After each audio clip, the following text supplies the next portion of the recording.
What's up, guys and gals of the movement world? It's Sean Mishka coming to you on behalf of the team at Emergence in introducing something very exciting in the skill acquisition community. We're talking about nothing other than the Certified Skill Acquisition Specialist credential, something that we've introduced into the field in 2025. And it is beginning to pick up steam and momentum. And you might be wondering exactly what it is that the CSAS, the Certified Skill Acquisition Specialist credential, means to the skill acquisition community and might mean for you as a sports performance professional and practitioner. That is what we're here for today, to give a brief introduction to the CSAS, to bring it to life and bring it to the world. Really, at its heart, the CSAS is about raising the standard of practice with skill acquisition thoughts and ideas to change the professional trajectory for practitioners everywhere. So hold on tight because the CSAS is coming to change the game, and you may be part of it. Now, when we look at the skill acquisition specialist field and what it is that we are attempting to do within it, we will lean in on a 2024 paper by myself, Fabian Ott, and my colleague here at Emergence, Tyler Yerby. And the skill acquisition specialist idea is something that has been around for quite some time. There have been skill acquisition specialists that have been practicing out in the wild, if you will, across the world, Australia, New Zealand, Europe.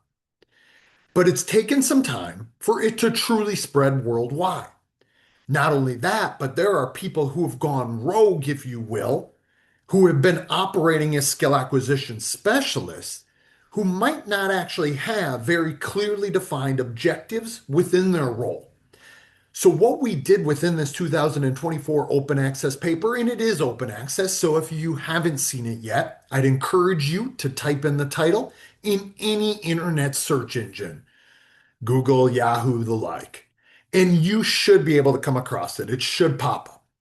But within it, you will see that we've tried to clearly define what a skill acquisition specialist could or should be doing in a professional practice, what they could or should be doing within any high performance sports organization. And we went as far as proclaiming that every high performance sports organization really truly does need a person who has expertise in skill acquisition. So we laid out a formalized job description with responsibilities that we believe certainly will evolve over time as more and more practitioners get within the field performing this respective role. However, we wanted to stand on the business, put it out there in regards to what it is that we believe that the skill acquisition specialists can and should be doing. In its nutshell, generally speaking, a skill acquisition specialist is a sports performance practitioner who will specialize in the application of skill acquisition science, leaning in on contemporary skill acquisition processes and methods to ultimately improve upon the skill development, the skill enhancement, and the skill execution of athletes within sport. And of course, we will do this through applying best practices in helping coaches to set up a learning environment which is tailored to that unique niche, that unique contextual athlete environment system and relationship. The CSAS takes us another step further. It is about recognizing the best of the best in skill acquisition, recognizing those skill acquisition practitioners who are the premier exemplars working in the field across sports, everything from baseball to soccer to American football and team sports like those, to sports like tennis and martial arts and other individualized sports. We believe that the CSAS will be the group in the body that is the best of the best in skill acquisition practice. In 2025, we launched this certification, the CSAS credentials, to be the very first of its kind in skill acquisition.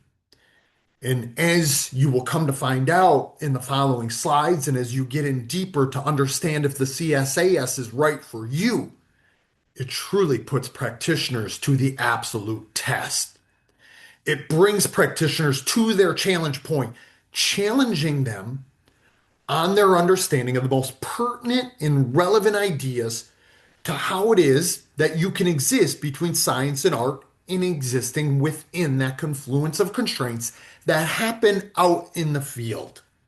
To practically apply this skill acquisition science in the field and to do so amongst your fellow professionals and athletes alike, it is the test. It is hands-on. It shows what it is that you are able to do in the field. And that's where we feel it matters most. It's not just about regurgitating memorized ideas in regards to skill acquisition, about movement behavior and pedagogical principles. It's not about regurgitating this information. It's about bringing it to life in a training, practice, and learning environment. And that really is the mission of the CSAS, to carve out that group of exemplars, to lock arms with one another, to push the field forward. And ultimately, the bigger mission of the CSAS program and credential is to allow skill acquisition specialists to become a very common role, one alongside of strength and conditioning professionals and other sports scientists or nutritionists and sports medicine professionals, right alongside, pulling up a seat at the table with those other professionals to help support the enhancement of athletes. And of course, we will just do it with our specialty field in regards to skill acquisition, ensuring that we are quality control for the practice design. And we desire for the skill acquisition specialist to become a common role, one that it is deserving of, to be given significant responsibility across all of sport, because we believe that there are professionals, practitioners in the field who are equipped with the education, the experience, and the expertise that will allow them to design and assess practice environments that can facilitate more skillful movement behavior when and where it counts. And that's really what the CSAS will do.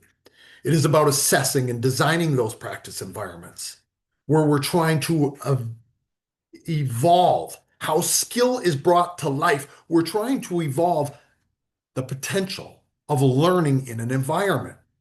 And in that, it does come down to this priority and emphasis on a CSAS helping those other fellow professionals to set problems in the environment that facilitates that movement skill so it can transfer across situations and conditions. And you can see we're leaning into Nikolai Bernstein's idea of dexterity there.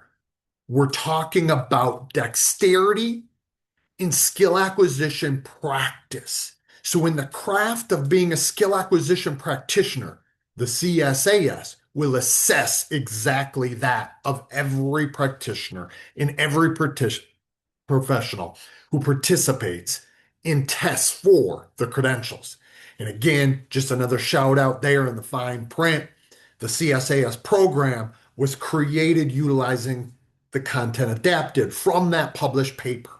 So if you want to go look at how Fabian Ott, Tyler Yerby, and myself captured this idea, and of course it is, again, is built upon time, something that I tried to introduce over a decade ago here in the United States. This idea of the skill acquisition specialist has some legs, and it's only going to pick up in momentum and energy over time. Ultimately, our testing protocol will stretch practitioners so they need to exist at that intersection of science and art at all times.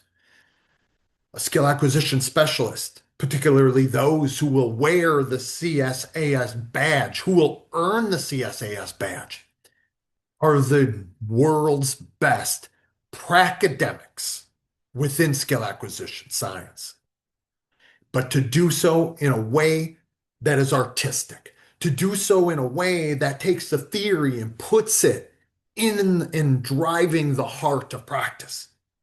To test for the CSAS, you will need to attend a live testing event where three currently certified CSAS members of our board, our original group, will subjectively grade your ability to solve problems that are relevant to guiding and facilitating the most skillful and dexterous movement and skill execution of athletes within sport.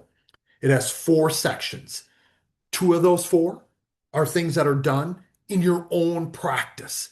They're things where you bring in the CSAS board, if you will, to your practice and learning environment design, both in your analysis of how it is that you are determining what it is that a practice, training, and learning environment could and should look like for an athlete or a group of athletes, again, in your own practice and learning environment, to then bringing us in as a fly on the wall from afar in a recorded version of your practice, allowing us to get a glimpse into what it is that you do on a daily basis, how it is that you bring the most relevant ideas into the practice and learning environment. And then half of the test, two of those other four sections, are done at the live testing event. Whether that is at the Sport Movement Skill Conference or some other event, as we're beginning to gain momentum in holding them frequently throughout the calendar year across the United States and moving and going worldwide in 2026 and beyond. To test at one of those live testing events in front of your peers, both the members of the CSAS board already, but also those other testing practitioners in attendance, being able to stand on the business of your ideas and thoughts, what it is that you know, but how it is that you bring what you know to life in your practice environment, to demonstrate a true dexterity yourself as a craftsman and as a practitioner, to be able to show what it is that you do and how it is that you can better and enhance the movement skill in the execution and acquisition process of athletes within a respective environment. If you want more information in regards to the testing protocol, take a look at the landing page that we have included here for the CSAS.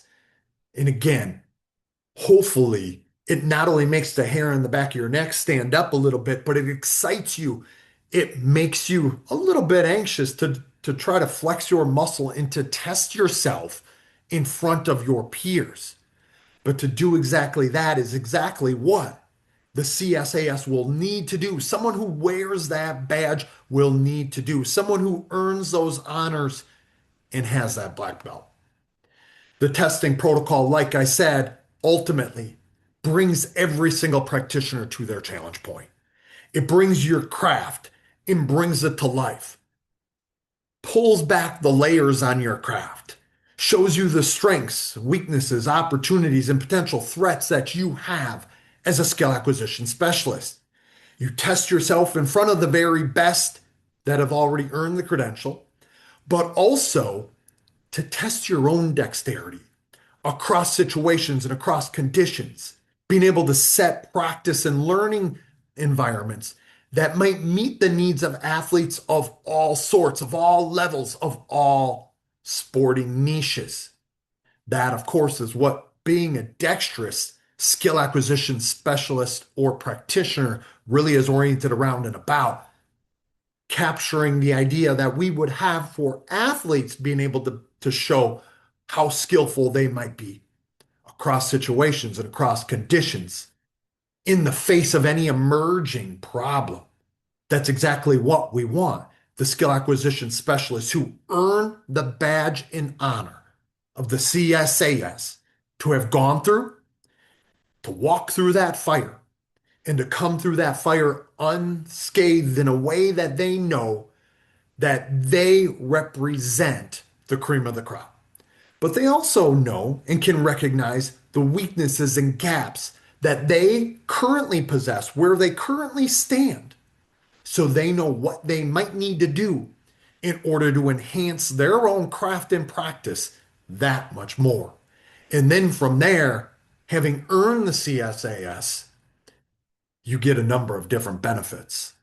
I've harped on the fact that the CSAS group, it's growing, it's evolving. There are currently a dozen, as I state on this, as I stand on this, the CSAS credentialed individuals. And those individuals are only going to grow. That group is only going to grow, and the responsibilities, as well as the nature of the group itself, is going to continue to evolve. It's currently pretty exclusive, standing here at the beginning of 2026. But as we host more CSAS testing events, both at the Sport Movement Skill Conference and then as it goes more global, we'll continue to grow, continue to evolve. But to get in at a ground floor and to become part of that exclusive group, a group that involves individuals like Greg Saunders and Scott Seabright from martial arts, a group that involves individuals like Garrett Baker and Kyle Dupik from baseball, a group that involves Brian Neff from now the WNBA and formerly of the US Ski and Snowboard, a group that involves individuals like Rob Gray from the Perception Action podcast and obviously of skill acquisition fame, to be part of that group that then we host networking, project, brainstorming opportunities. We have a networking group that is growing and evolving, and you get a chance to lock arms with those people. We have monthly meetups amongst those people, remote right now, of course, but we get it together in person at the SMSC, and I'm sure that will only continue to grow. And these projects open up new opportunities for you in your career. They also open up new ways of you seeing the world or you bringing your practice to life in a more efficacious way. Ultimately, guys and gals, if you're sitting there listening to this, earning the CSAS and the biggest benefit with it is to differentiate yourself as one of the very best in skill acquisition. I promise you that the CSAS will be the gold standard in skill acquisition practice. So steps to earning the CSAS here as we wind down today.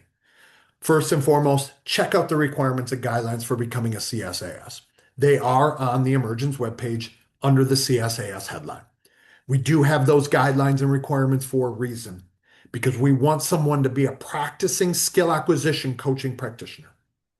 Number two, schedule a consultation call with me if you feel it's needed. So before you were to apply for the CSAS and you want to hear and learn more about it, I'm certainly willing to determine along with you if it would be the right fit for you. But we want you to be able to determine, meditate upon, is this right for me? Do I believe in what the skill acquisition specialist field is going to become and what it is that the CSAS, the Certified Skill Acquisition Specialist credential, represents? We want it to be right for you. The earning of the badge is a difficult journey, no doubt about it. We want to be able to determine and solidify who the best of the best are. So it will take energy, passion, sacrifice, some long nights in order to get to that point. It will require you on a day-to-day basis to push yourself to your challenge point. So you got to determine if it's right for you. After that point, if you do determine that, and you're going from step 3 to step 4, find yourself a CSAS testing date and location. Then you will apply to sit and test for the CSAS. And unfortunately, not everyone is accepted. We have a limited spots available because the test itself is relatively rigorous and intensive. And it requires a tremendous amount of work by not only the testing practitioner, but also the group and the board. So we don't accept everyone, but we do expect everyone who applies to sit and test for the CSAS to be really open, to be really authentic, to be really transparent about where they are and where it is that they see themselves going within skill acquisition.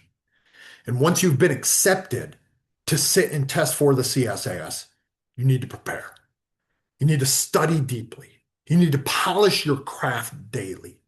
And more insight can certainly be given once you apply and then get accepted to sit for the CSAS. And don't forget, only about 70% of the people who sit and test for the CSAS actually end up passing on the first try. So if you don't pass on the first try, don't fret. Just keep going back to work, study deeply, and polish your craft daily. Then within 30 days of your official testing date, you actually complete sections 2 and 3. So in the last 30 days prior to your official testing date, you need to complete sections 2 and 3. That just brings us in to your craft. It brings us into your practice. And we don't literally come there. However, you will record yourself doing certain things that check the boxes in sections 2 and 3, which are oriented half in science and half in art, and of course, blending between the two at all times. After those 30 days have passed and it becomes to the place and point of your official testing date, you arrive to and sit for and test for the CSAS by completing sections 1 and sections 4. Again, blending between science and art. Section 1 just demonstrates your overall knowledge and depth of understanding and your ability to speak and communicate around the ideas that are pertinent to skill acquisition science and becoming the gold standard in skill acquisition specialists. Section 4 is arguably the most difficult and challenging, the most perturbing, the most surprising, most unpredictable piece and aspect of it, because it truly tests your dexterity in skill acquisition practice design. We'll leave that a little bit of surprise there as to what that actually entails. But hopefully it excites you along with making your heart flutter just a little bit, making you a little bit anxious to think, do I have what it takes? Do I measure up to the CSAS standard? And that really is the final step, to see and determine how you measure up to the standard set by numerous individuals across the field. And by becoming one of the best, where do I stand? And when you determine where you stand, that's only the beginning part of the journey, even if you earn the CSAS credential, because this is a constant growth, lifelong learning of those individuals who deliberately and intentionally want to become the very best and raise the standard even further for skill acquisition specialists in the field. If you want more information, go take a peek at each one of those resources for further exploration. The first one being the one that I pointed to earlier by myself, Fabian Ott, Tyler Yerby from 2024, The Role of Skill Acquisition Specialists within Sport. And then we recently published a response article oriented around the timing of skill acquisition specialists. And namely, that was a project led by me, but again, including both Fabian and Tyler, entitled If Not Now, Then When for Skill Acquisition Specialists. Because we believe, guys and gals, that the time is now. It just depends if you're going to be part of it or not. So I thank you for taking the time to hear a little bit more about what the CSAS is really going to be for the field, what it's going to represent, and if you should be part of it. If you have questions or thoughts, or want to know if the CSAS is right for you, please reach out to me directly. I'm looking forward to speaking to each and every one of you, knowing full well that together and collectively, we will be able to raise the standard in skill acquisition practice by recognizing those that are practicing at a higher and higher level.